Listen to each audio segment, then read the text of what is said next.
Trade in boleh ke? Saga baru setahun guna. Okey, sebenarnya nak trade in kereta baru guna 2 bulan ke, 3 bulan ke, setahun ke, 5 tahun ke, sebenarnya tak ada isu dari segi tahun.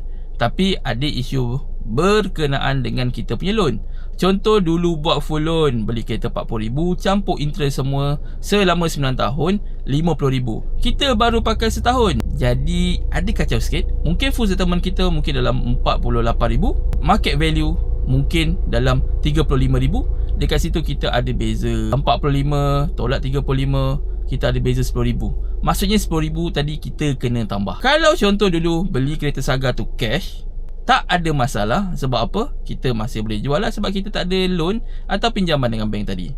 Kalau contoh buat loan tapi dengan keadaan kita bayar deposit lebih daripada 20 ke 30%, pun tak ada isu kalau kita baru pakai setahun. Ada isu untuk orang yang buat full loan ataupun untuk orang yang bayar down payment 10%. Memang nak trade in untuk jangka masa setahun ke 2 tahun, memang perlu tambah duit. Untuk kes-kes lain yang terpencil, contohnya saya nak beli kereta lagi, gaji saya 5,000, kereta saya yang saya guna sekarang, yang saya loan, mak saya akan pakai ataupun ahli keluarga saya akan pakai. Boleh tak saya tambah kereta lagi? Boleh.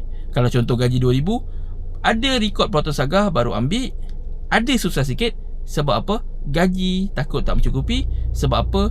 Dia ada trik daripada bank yang mana kereta tu mesti 2 tahun ke atas, kita dah boleh declare jual dan kita masih boleh buat loan lagi. Jadi apa-apa pun pertanyaan, kalau anda semua kurang faham, anda boleh tanya saya, Hisham Proton, dan kita nak buat sampai boleh. Assalamualaikum.